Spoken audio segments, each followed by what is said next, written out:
mempresentasikan hasil dari kerja kelompok kami. Namun sebelum itu, perkenalkan, nama saya Hilmaiya Syafirdaus.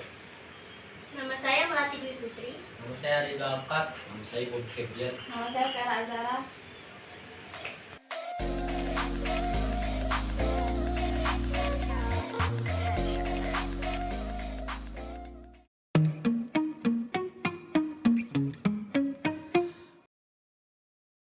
Disebut zaman logam karena masyarakat pendukungnya sudah mampu mengelola, melebur, dan membuat alat-alat dari logam. Kepandaian ini diperoleh setelah mereka menerima pengaruh kebudayaan Dongson (Vietnam).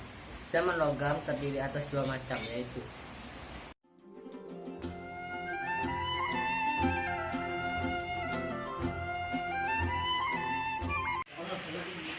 Zaman perunggu. Zaman ini disebut dengan zaman perunggu karena masyarakat pendukungnya sudah mampu membuat alat-alat yang dari bahan perunggu. Salah satu daerah pertama yang membuat perunggu adalah Sumeria, tepatnya di Mesopotamia. Sebagian besar perkakas perunggu yang tersisa adalah alat atau senjata. Meskipun ada beberapa artefak ritual yang tersisa, berikut adalah alat-alat yang dibuat pada masa zaman perunggu. Nomor 1, kapak corong. Kapak ini disebut dengan kapak corong karena bentuk tangkanya itu berbentuk corong. Yang kedua itu adalah nekara.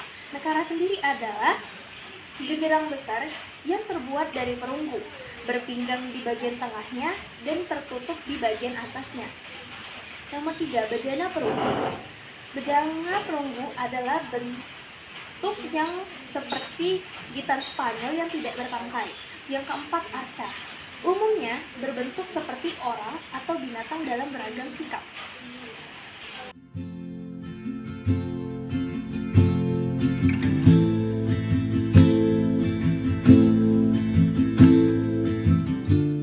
Temuan benda-benda praaksara yang terbuat dari besi belum banyak. Mungkin alat-alat itu telah hancur karena karat. Pada umumnya, alat-alat dari besi ditemukan bersamaan dengan alat-alat dari perunggu.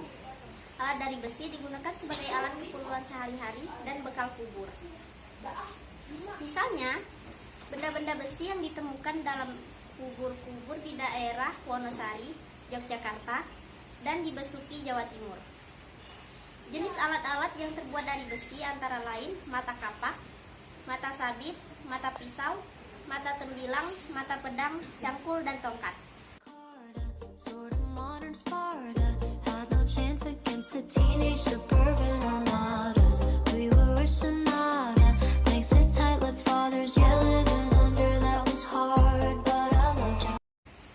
Ciri-ciri zaman besi.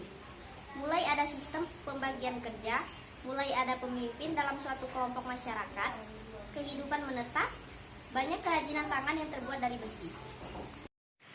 C. Perkakas dari gerabah. Pada zaman logam, cara membuat gerabah telah mengalami kemajuan. Jenisnya juga semakin beragam seperti kendi, mangkuk, tempayan, belaga, belenggu, karena masyarakat pendukung untuk tempat air dan sebagainya. Ada juga gerabah yang digunakan sebagai bekal kubur seperti mangkuk, kendi, belaga, serta manik tanah liat yang dibakar dan diberi hiasan warna-warni. pada zaman ini merupakan masyarakat Melayu Muda dan Deutero Melayu. Masyarakat ini kebanyakan merupakan pendatang dari daratan Asia Tenggara dan menyebarkan kebudayaan yang mereka kuasai.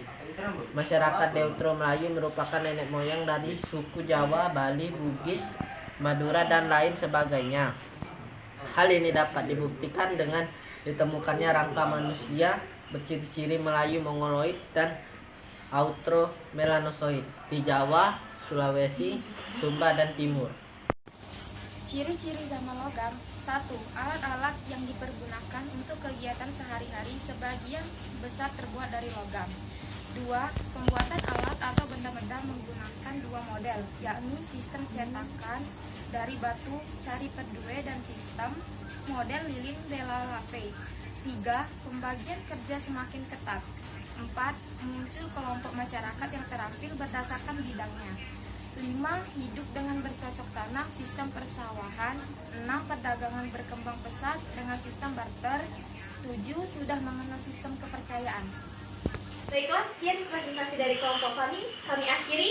Wassalamualaikum warahmatullahi wabarakatuh. Remember me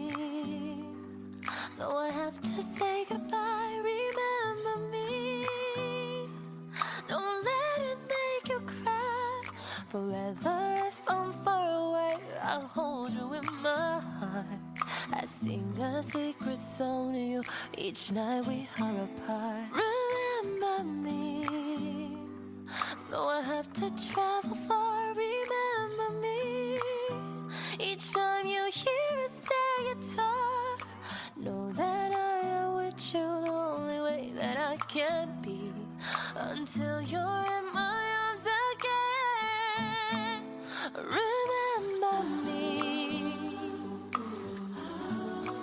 remember me, oh, remember me, remember me, oh yeah. If you close your eyes and let the music play, keep our love will never fade away. If you close your eyes and let the music play, keep our love will never fade away. If you close your eyes and let the music play, keep